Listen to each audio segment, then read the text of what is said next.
Next हम बात कर रहे हैं टाइट्रेशंस यूजिंग आयोडीन। तो आयोडीन जब हम लोग यूज करते हैं टाइट्रेशंस के अंदर, तो हमारे पास दो केसेस होते हैं, एक एक कर हम लोग एनालाइज करते हैं। तो पहला जो इसके अंदर केस होता है इसको बोलते हैं आयोडीमेट्रिक टाइट्रेशंस। आयोडीमेट्रिक टाइट्रेशंस का मतलब क्या होता है? ये एक सिंपल टाइट्रेशन है जहां पर आप आयोडीन यूज करते हैं as a oxidising agent. Iodine हालांकि बहुत पावरफुल ऑक्सीडाइजिंग एजेंट नहीं होता है, बट स्टिल कुछ एक केसेस में ये ऑक्सीडाइज कर सकता है सामने वालों को, और अगर ये सामने वालों को ऑक्सीडाइज करेगा तो खुद रिड्यूस भी होगा। जैसे फॉर एग्जांपल, कुछ एग्जांपल अगर देखें अपन, I2 ऑक्सीडाइज कर सकता है H2S को। H2S जनरली जब भी ऑक्सीडाइज होता है, जनरली ये कन्वर्ट होता है सल्फर में। तो यहाँ पे सल्फर -2 से 0 की स्टेट में जाएगा। आयोडीन H2S को ऑक्सीडाइज कर रहा है और ये खुद रिड्यूस होता है आपका I- में, राइट। अगर आप एन फैक्टर की बात करना चाहें, सोच सकते हैं इसका एन फैक्टर कितना होगा। एन फैक्टर ये 0 से -1 की स्टेट में जा रहा है, तो जो चेंज इन ऑक्सीडेशन स्टेट होगा 0 और -1 के बीच में 1 का होता है, और सिंस एटोमिसिटी 2 है तो change in oxidation state into atomicity n factor हो जाएगा आपका 2। आप रिएक्शन को बैलेंस करके भी देख सकते हैं। तो I2 जब सामने वाले को ऑक्सीडाइज करेगा तो खुद कन्वर्ट होता है आयोडाइड आयन के अंदर। और एग्जांपल देखें, अगर I2 आर्सेनाइड आयन को भी ऑक्सीडाइज कर सकता है। आर्सेनाइड आयन होता है ASO3-3। This is called arsenide ion. ये आर्सेनाइड आयन कन्वर्ट हो जाता है आपका आर्सेनेट के अंदर ASO4-3। इसके अंदर ये +5 की स्टेट में है आर्सेनिक, यहाँ पे +3 की स्टेट में है। दिस इज कॉल्ड आर्सेनेट, और खुद कन्वर्ट या रिड्यूस हो जाएगा I- में।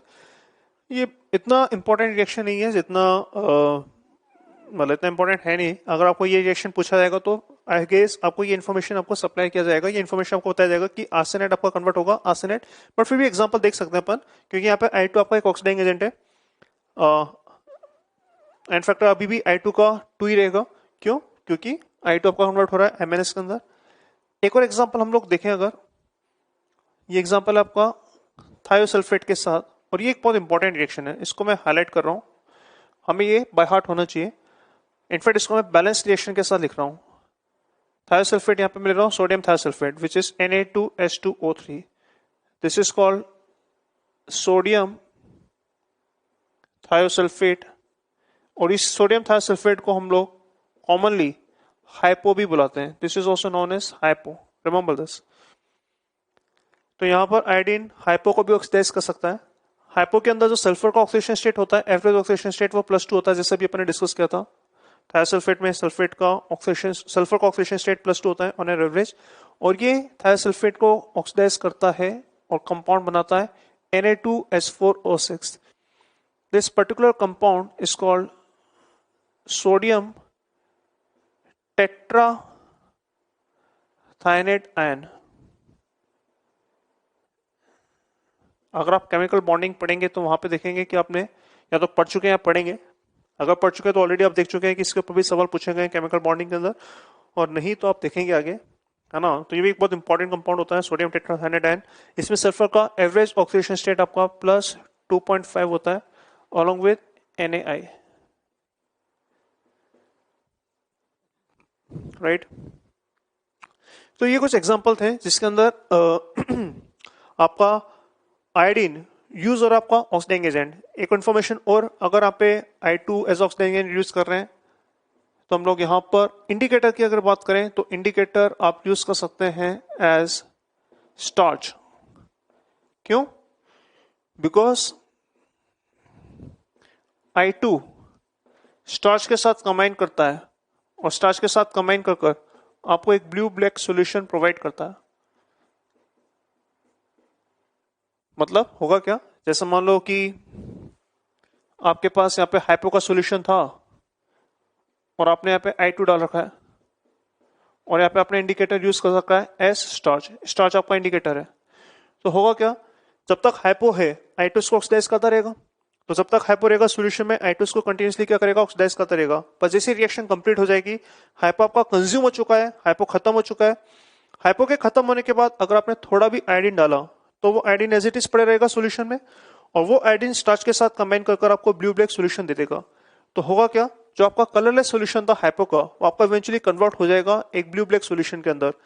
जैसे ही कलर चेंज होगा हमें पता चल जाएगा कि हाँ भाई रिएक्शन कंप्लीट हो चुकी है। अगेन रिपीट कर रहा हूँ, कलरलेस सोल्यूशन था, I2 आपने डाला, ऐड करा, I2 क्या करेगा, हाइपो को ऑक्सीडाइज करेगा।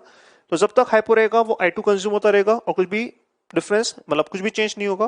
पर जैसे ही हाइपो आपका सारा कंज्यूम हो चुका है और आपने I2 डाला, आयोडीन डाला, तो अब हाइपो तो रिएक्ट कर चुका है सारा, हाइपो तो खत्म हो गया है। तो ये I2 जैसे सोल्यूशन में आएगा अब ये रिएक्ट करेगा किसके साथ, स्टार्च के साथ, और आपको ब्लू ब्लैक कलर सोल्यूशन दे देगा। तो दिस इज कॉल्ड आयोडीमेट्रिक टाइट्रेशन, जिसके अंदर I2 आपका यूज होता है ऐसा ऑक्सीडाइजिंग एजेंट। नीचे वाली जो रिएक्शन है ये सबसे इंपॉर्टेंट रिएक्शन होगा, इसको हम लोग अभी वापस देखते हैं, एनालाइज करते हैं। बट मैं रिकमेंड करूंगा कि ये रिएक्शन आप एज इट इज याद रखें अलोंग विद स्टोइचोमेट्रिक कोफिशिएंट। स्टोइचोमेट्रिक कोफिशिएंट के साथ आप याद रख सकते हैं कि I2 का एक मोलिक्यूल 2 मोलिक्यूल ऑफ हाइपो के साथ रिएक्ट करता है, आपको सोडियम टेट्राथाइनेट देगा अलोंग विद 2NaI, राइट। तो ये पहला केस था, दिस इज कॉल्ड आयोडोमेट्रिक टाइट्रेशन। एक और केस होता है इसके अंदर, वो भी देखते हैं। तो हमने अभी जस्ट बात की आयोडोमेट्रिक टाइट्रेशन के अंदर, आयोडीमेट्रिक टाइट्रेशन के अंदर, जिसके अंदर हमने देखा कि आयोडीन आपका यूज होता है ऐसा ऑक्सीडाइजिंग एजेंट। ऐसे एक और केस होता है, इसको हम बोलते हैं आयोडोमेट्रिक टाइट्रेशन। तो आयोडोमेट्रिक टाइट्रेशन में क्या होता है, एनालाइज करते हैं। तो आयोडोमेट्रिक टाइट्रेशन बेसिकली एक प्रोसेस होता है जिसके अंदर आप एक ऑक्सीडाइजिंग एजेंट लेते हैं। तो आपने एक ऑक्सीडाइजिंग एजेंट ले रखा है और इसको आप ट्रीट करते हैं एक्सेस पोटेशियम आयोडाइड से। कंडीशंस हम लोग लेंगे एसिडिक मीडियम में। तो ऑक्सीडाइजिंग एजेंट है और इसको आप एक्सेस के के साथ ट्रीट कर रहे हैं, और के जो होगा इसमें जो I- वाला पार्ट है, ये I- आपको ऑक्सीडाइज होकर आपको दे देगा I2, राइट। और ये जो ऑक्सीडाइजिंग एजेंट हो जाएगा ये खुद ऑफकोर्स रिड्यूस होगा, तो आपको I2 के साथ मिलेगा सम रिड्यूस्ड पार्ट ऑफ OA या ऑक्सीडाइजिंग एजेंट। मतलब जैसे अगर मान लो एक परमैग्नेट है तो परमैग्नेट आपका कन्वर्ट हो जाएगा किसके अंदर, Mn2+ के अंदर। तो ये ऑक्सीडाइजिंग एजेंट है, I- के साथ आपने इसको ट्रीट करा एक्सेस में। एक्सेस का मतलब बेसिकली ये सारा का सारा कंज्यूम हो चुका है, आपका I- ऑक्सीडाइज होगा I2 में और फिर I2 में कन्वर्ट होगा और ये कन्वर्ट हो जाएगा आपका किसी रिड्यूस फॉर्म में। अब ये जो आपको I2 मिला यहां से, इसी I2 को आप फर्दर टाइट्रेट कर रहे हैं हाइपो के साथ या सोडियम थायोसल्फेट के साथ।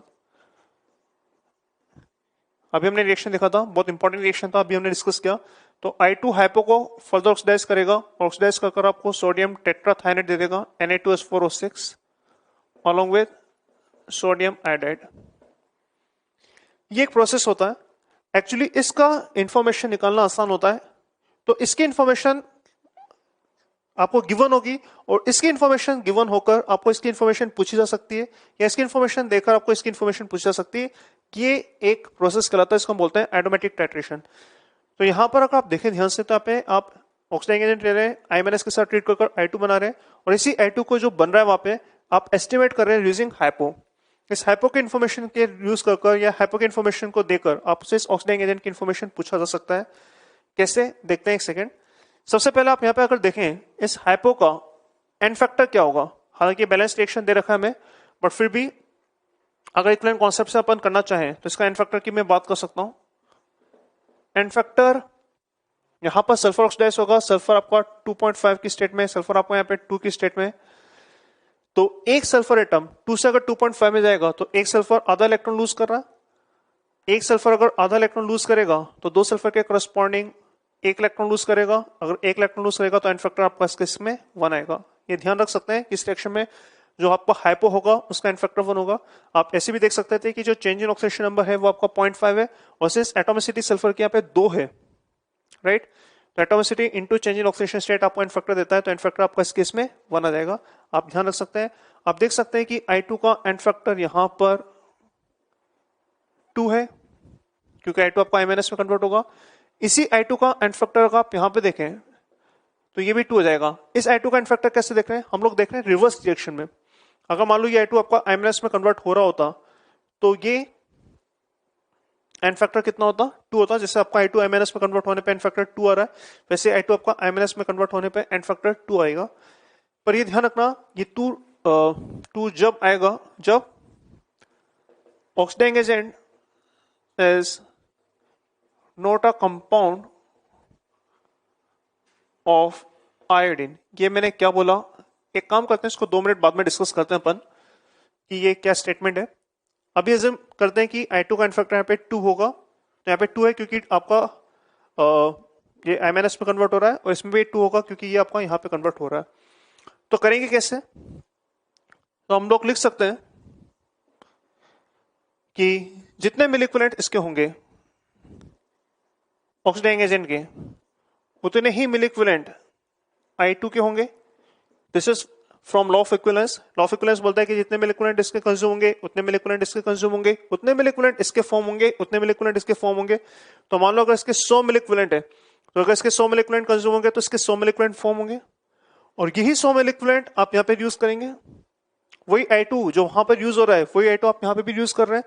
तो I2 अगर सेम है, उनके मोल सेम है, क्योंकि मोल तो सेम होंगे इसी, क्योंकि जो I2 आपका यहाँ पे बन रहा है वही I2 आप यहाँ पे यूज कर रहे हैं।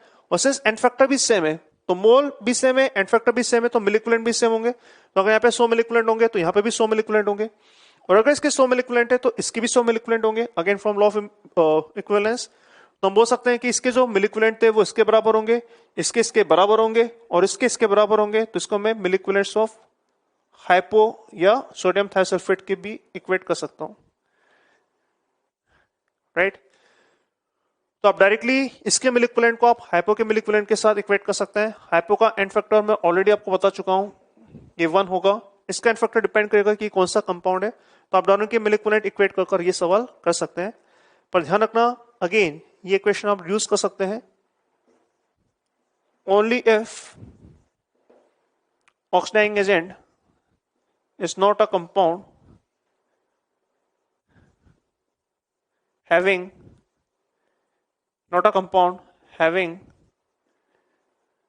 iodine atom। क्यों, देखते हैं। इससे पहले वाली बात आई थिंक सो क्लियर हो गया होगा कि इसके जितने मिल इक्विवेलेंट उतने मिल इक्विवेलेंट इसके, और उतने मिल इक्विवेलेंट इसके, इतने मिल इक्विवेलेंट इसके। तो इन दोनों के मिल इक्विवेलेंट आप इक्वेट कर काम कर सकते हैं। अगर मान लो ये ऑक्सीडाइजिंग एजेंट आपका आयोडीन का कंपाउंड होता, अगर मान लो ये ऑक्सीडाइजिंग एजेंट आपका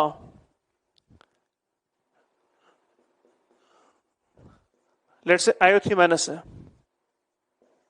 ठीक है, ये आपका ऑक्सीडाइजिंग एजेंट है। और अगर ये ऑक्सीडाइजिंग एजेंट है, अब इसको मैं ट्रीट कर रहा हूं I- के साथ, ये दोनों मिलकर I2 बना रहे हैं, और फिर इस I2 को आप हाइपो के साथ ट्रीट कर रहे हैं।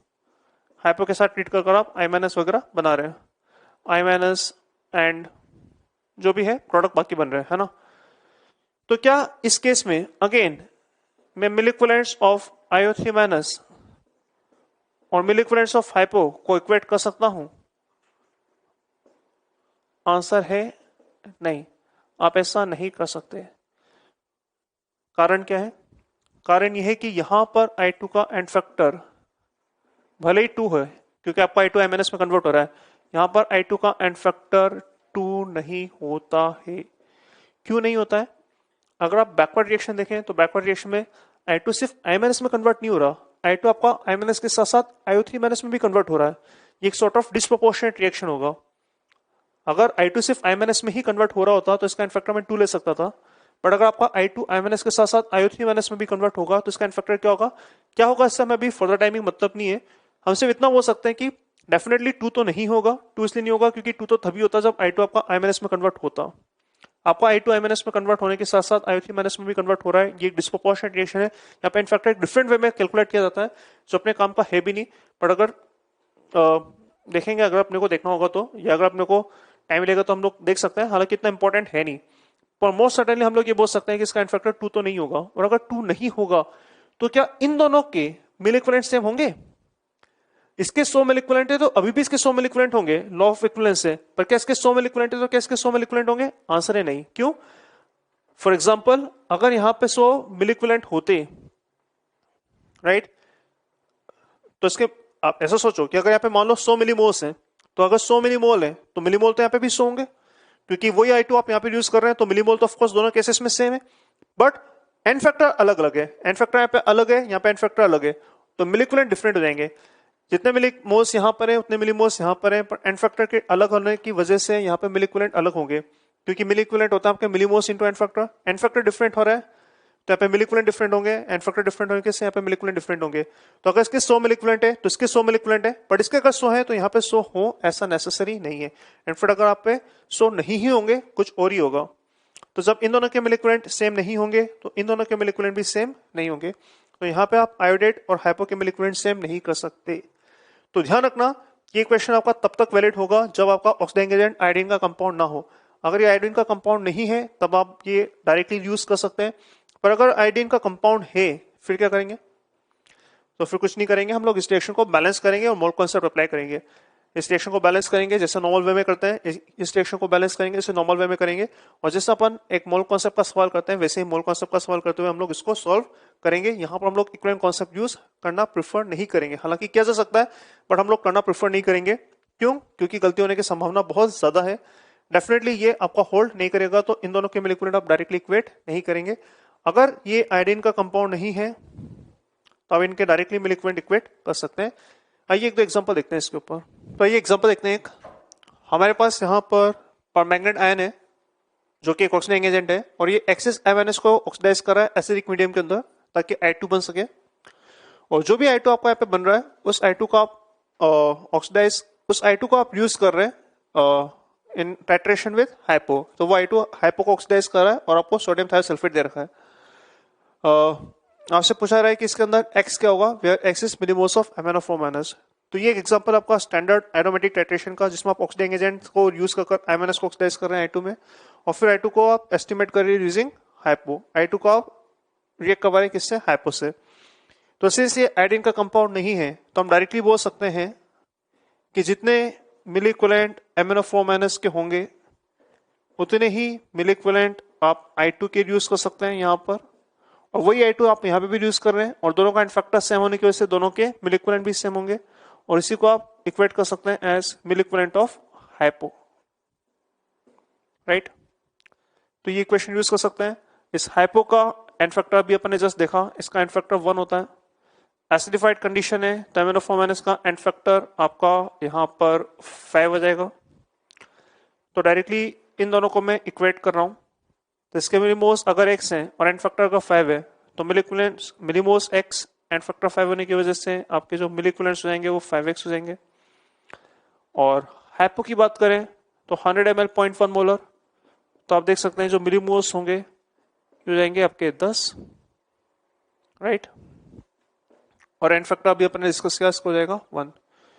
That's it. तो यहाँ से आप क्लियरली देख सकते हैं कि एक्स वैल्यू हो जाएगा आपका 2। तो आपने क्या करा, डायरेक्टली MnO4- को हाइपो के मिल इक्विवेलेंट के साथ इक्वेट करते हुए ये सवाल कर लिया है।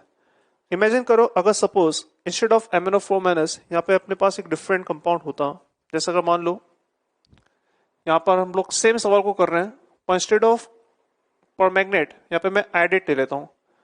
तो आयोडेट MnS को ऑक्सीडाइज कर आप I2 बना रहे हैं। राइट? और फिर अगेन इस I2 का रिएक्शन करवा रहे हैं आप हाइपो के साथ, और MnS एंड अलग अलग कंपाउंड बना रखे हैं। सेम सवाल है, आयोडेट की जगह अगेन आयोडेट के मिलीमोल्स ले लेता हूं x मिलीमोल्स, और हाइपो का information again 100 ml 0.1 molar. Same सवाल है, सेम डाटा है। डिफरेंस ये है कि यहां पर इंस्टेड ऑफ परमैंगनेट यहां पे मैं आयोडेट यूज कर रहा हूं, और आपसे पूछा रहा है कि फाइंड x। तो जैसा मैंने अभी डिस्कस किया कि अब इस केस में इन दोनों के मिल इक्विवेलेंट आप इक्वेट नहीं कर सकते हैं। क्यों नहीं कर सकते हैं? क्योंकि I2 का एन फैक्टर अलग अलग होगा। तो ऐसे केसेस में आप क्या करेंगे? ऐसे केसेस में आप रिएक्शन को बैलेंस करेंगे। बैलेंस कैसे करेंगे? तो IO3 माइनस I- के साथ रिएक्ट कर आपको I2 दे रहा है। क्या बैलेंसिंग हमें मालूम है कि बैलेंसिंग कैसे करते हैं? हालांकि बैलेंसिंग का एक शॉर्टकट मेथड भी है। बैलेंसिंग का शॉर्टकट मेथड मैं आपको बता रहा हूं, पर इसको मैं अभी अनकन्वेंशनल मेथड से बैलेंस करते हुए या नॉर्मल कन्वेंशनल मेथड से बैलेंस करते हुए अगर देखूं, मैं डायरेक्टली यहाँ पे बैलेंस इक्वेशन लिख रहा हूं। जब आप इसको बैलेंस करेंगे तो यहाँ पे आपका 5I- आएगा और यहाँ पर आपका 3I2 आएगा। ये मैंने इतना जल्दी बैलेंस कैसे करा, इसके बारे में बात करते हैं, अपन डिस्कस करते हैं। यहाँ पे 3H2 हो जाएगा, यहाँ पे 6H+ आएगा, ये आपका बैलेंस हो जाएगा रिएक्शन। इस बैलेंसिंग का शॉर्टकट भी डिस्कस करते हैं, पर पहले अपन ये कॉन्सेप्ट सवाल करते हैं, इस सवाल के बारे में बात करते हैं। तो लेट्स सी ये बैलेंस रिएक्शन अपने पास, और दूसरा बैलेंस रिएक्शन जो अपने पास था वो ये था, सॉरी, आपका I2 हाइपो के साथ रिएक्ट करेगा विच इज Na2H2O3 और इसके साथ रिएक्ट कर आपको देगा Na2S4O6 अलॉन्ग विथ 2Na। तो यहाँ पे मैंने डायरेक्टली बैलेंस रिएक्शन लिख रखी है और अब इसको मैं डिस्कस कर रहा हूँ। तो यहाँ पे आप देख सकते हैं कि अगर इसका 1 मिलीमोल होता तो 1 के करस्पॉन्डिंग यहाँ पे इसके 3 मिलीमोल्स बनते हैं। तो अगर इसके x मिलीमोल्स हैं तो यहाँ पर आपको I2 के मिलीमोल्स मिल जाएंगे 3x मिलीमोल्स। मोल कॉन्सेप्ट लगाते हुए हम लोग सॉल्व कर रहे हैं। तो 1 के करस्पॉन्डिंग 3 तो x के करस्पॉन्डिंग I2 के 3x मिलीमोल्स होंगे और यही I2 आप यहाँ पे यूज कर रहे हैं। ऑफ कोर्स मोल तो सेम ही होंगे क्योंकि यही आयोडीन आप यहाँ पे यूज कर रहे हैं। तो आप देख सकते हैं कि अगर इसका 1 मिलीमोल होता तो हाइपो के 2 मिलीमोल यूज होते हैं। तो अगर इसके 3x मिलीमोल्स हैं तो हाइपो के 6x मिलीमोल्स होंगे, राइट। ये आपके क्या है, मिलीमोल्स। और ये मिलीमोल्स आपके कितने होंगे, तो यहाँ से आप देख सकते हैं कि जो मिलीमोल्स होंगे ये मिलीमोल्स हो जाएंगे आपके 10। तो ये जो 6x होगा इसको आप इक्वेट कर सकते हैं 10 के बराबर, क्योंकि हाइपो के मिलीमोल आपको 10 दे रखे हैं। तो क्लियरली यहां से आप x इक्वेट कर सकते हैं या x निकाल सकते हैं। x हो जाएगा आपका 10/6, राइट। तो सेम सवाल था, ऑफ कोर्स डाटा डिफरेंट है तो आंसर भी डिफरेंट आएगा। पर पॉइंट ये कि आप इसको इक्विवेलेंट कॉन्सेप्ट से नहीं करेंगे, इस तरह के सवालों को आप बैलेंसिंग से करेंगे, मोल कॉन्सेप्ट से करेंगे। बैलेंस रिएक्शन आपने लिखा और मोल कॉन्सेप्ट लगाते हुए आपने इक्वेट करा। आपने देखा कि I2 के यहाँ पे 3x मोल है तो 3x के करस्पॉन्डिंग हाइपो के 6x मोल यूज होंगे मिलीमोल्स, और वो मिलीमोल आपको दे रखे हैं 10 के बराबर। तो आप इक्वेट कर ही कर सकते हैं। आइए बात करते हैं कि इस रिएक्शन को मैंने सिंपल वे में बैलेंसिंग कैसे किया, इसको भी हम लोग देख लेते हैं और फिर आगे बढ़ते हैं। तो आइए बात करते हैं, जैसा भी हमने डिस्कस किया कि बैलेंसिंग का एक शॉर्टकट होता है, तो बैलेंसिंग का शॉर्टकट क्या है वो बात कर लेते हैं अपन। इसके लिए एक छोटा सा नोट ध्यान रखना, the ratio of stoichiometric coefficients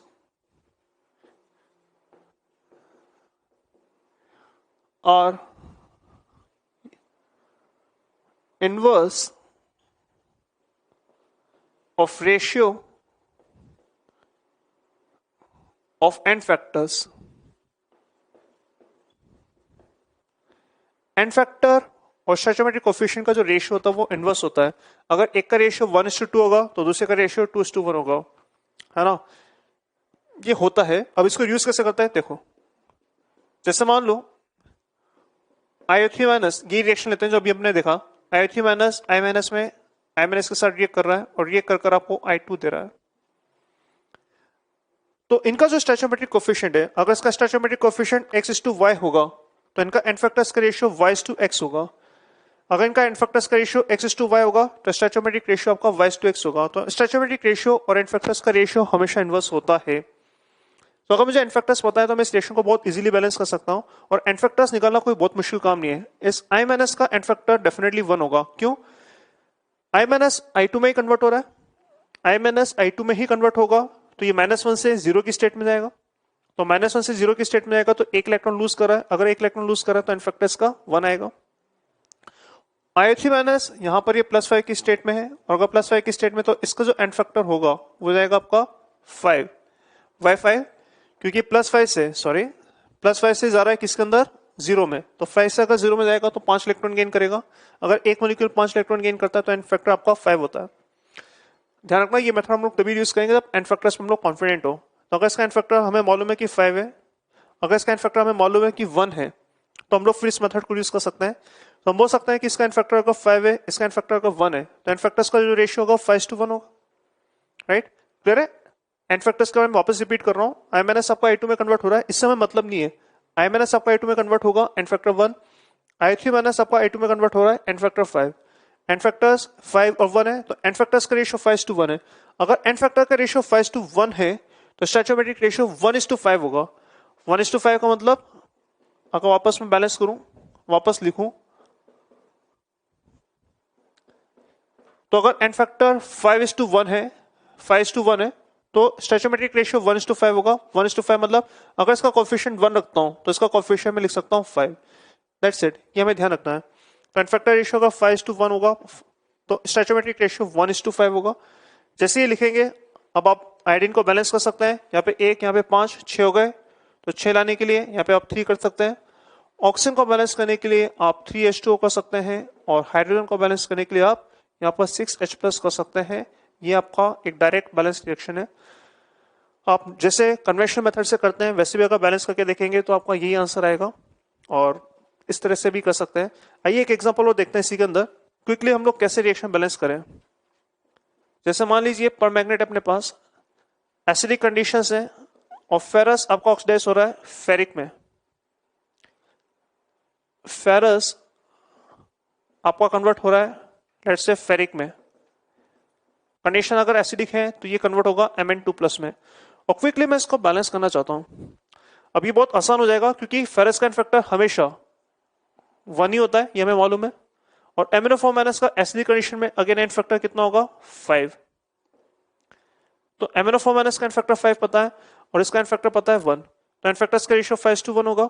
अगर एन फैक्टर्स का रेशियो पता है तो मैं स्टैचोमेट्रिक कोफिशिएंट का रेशियो निकाल सकता हूं। स्टैचोमेट्रिक कोफिशिएंट का रेशियो क्या होगा 1:5। तो अगर इसका कोफिशिएंट 1 रख दूं तो हम बोल सकते हैं कि इसका कोफिशिएंट हो जाएगा 5।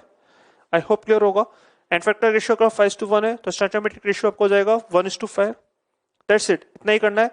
आयरन को बैलेंस करते हुए यहाँ पे आप 5 कर सकते हैं, आयरन आपका बैलेंस हो चुका है। मैग्नीज आपका ऑलरेडी बैलेंस है। ऑक्सीजन बैलेंस करते हुए आप यहाँ पर 4H2 कर सकते हैं और हाइड्रोजन को बैलेंस करते हुए आप 8H+ कर सकते हैं। दैट्स इट, ये आपका एक बैलेंस रिएक्शन है। आप डिफरेंट तरीके से करें ये आएगा। एक एग्जांपल क्विकली और वापस ले रहा हूं मैं। डाइक्रोमेट लेट से ऑक्सीडाइज कर रहा है ऑक्सलेट आयन को। ऑक्सलेट ऑक्सीडाइज होकर आपको देता है CO2 और डाइक्रोमेट रिड्यूस हो जाएगा, आपको देगा क्रोमियम 3+।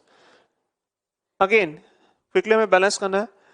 तो एसिडिक कंडीशन से हमें मालूम है कि इसका जो एन फैक्टर होगा वो 6 होता है। इसका एन फैक्टर हमें मालूम है कितना होगा 2 होगा, राइट। इसका एन फैक्टर 6, इसका एन फैक्टर 2। तो एन फैक्टर्स का रेशियो कितना हो जाएगा 6:2। एन फैक्टर रेशियो 6:2 या इसको आप चाहे तो 3:1 भी लिख सकते हैं। तो एन फैक्टर का रेशियो 3:1 हो जाएगा। और अगर एन फैक्टर्स का रेशियो 3:1 होगा तो स्टैचोमेट्रिक रेशियो होगा 1:3।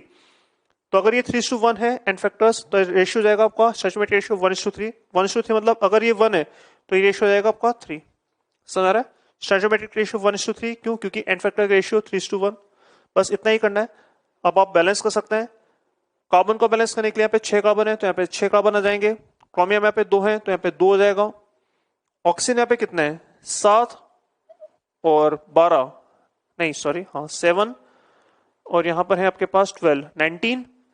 यहाँ पे अपने पास 12 है, यहाँ पे 19 है, यहाँ पे 12 है, तो यहाँ पे 7H2 हो जाएगा।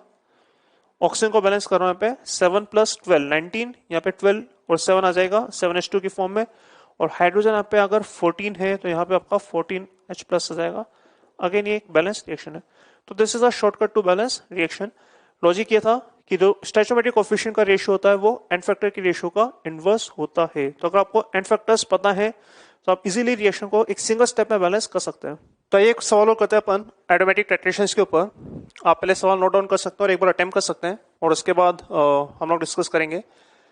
इन this problem basically we have been given 5 gram pyrolusite. Pyrolusite एक बेसिकली ओर होता है जिसके अंदर मैग्नीज होता है या MnO2 होता है। तो MnO2 का और है बेसिकली ये, या मैग्नीज का और ऐसा बोल सकते हैं। इसके अंदर कुछ इंप्योरिटीज हैं और इसको आप ट्रीट कर रहे हैं कंसंट्रेटेड HCl के साथ। MnO2 एक आपका ऑक्सीडाइजिंग एजेंट भी होता है, वो HCl को ऑक्सीडाइज करेगा और आपको यहाँ पे मिलेगा क्लोरीन। जो क्लोरीन आपको मिल रही है उसको आप एक्सेस I- के साथ पास करवा रहे हैं, आपको I2 मिल रहा है और I2 के करस्पॉन्डिंग आपको कुछ हाइपो का इन्फॉर्मेशन गिवन है। तो आपको बताना है कि कितना परसेंटेज MnO2 होगा पायरोलुसाइड में। तो एक बार रिएक्शन लिख लेते हैं हो क्या रहा है एक्चुअली।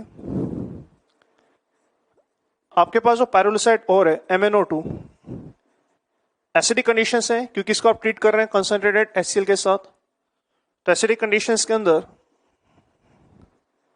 या ऐसे समझ लें HCl को ऑक्सीडाइज कर देगा किसके अंदर क्लोरीन के अंदर। कंडीशन एसिडिक है तो ये खुद रिड्यूस होगा Mn2+ में, जैसा अपन पहले डिस्कस कर चुके हैं। यहां से आपको जो क्लोरीन मिलेगा इस क्लोरीन को आप ट्रीट कर रहे हैं किसके साथ एक्सेस I- के साथ या एक्सेस Ki के साथ। तो ये जो क्लोरीन होगा इस क्लोरीन को आप ट्रीट कर रहे हैं एक्सेस I- या Ki के साथ। क्या होगा क्लोरीन I- को ऑक्सीडाइज कर खुद रिड्यूस हो जाएगा CMnS में और MnS को ऑक्सीडाइज करके कन्वर्ट हो जाएगा I2 में, राइट। और ये जो आपको I2 यहां से मिलेगा दिस I2 ये फिर हम लोग ट्रीट कर रहे हैं हाइपो के साथ।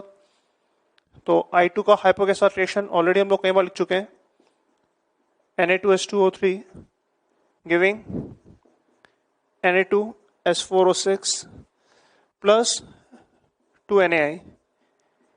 ये केमिकल रिएक्शंस हैं।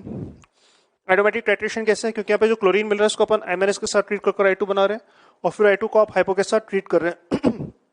तो इसकी इन्फॉर्मेशन से इसकी इन्फॉर्मेशन और इसकी इन्फॉर्मेशन से आप इसकी इन्फॉर्मेशन निकाल सकते हैं।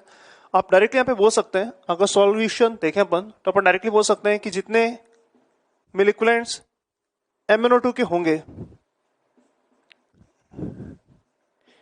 उतने मिलिकुलेंट्स क्लोरीन के होंगे, क्योंकि किसी केमिकल रिएक्शन में सभी के मिलिकुलेंट क्या होते हैं, सेम होते हैं। तो उतने मिलिकुलेंट्स आपके क्लोरीन के होंगे। और अगर क्लोरीन की बात करें, यहाँ पे क्लोरीन, अच्छा यहाँ पे जो क्लोरीन के मिलिकुलेंट्स होंगे और यहाँ पे जो क्लोरीन के मिलिकुलेंट्स होंगे सेम होंगे। क्यों?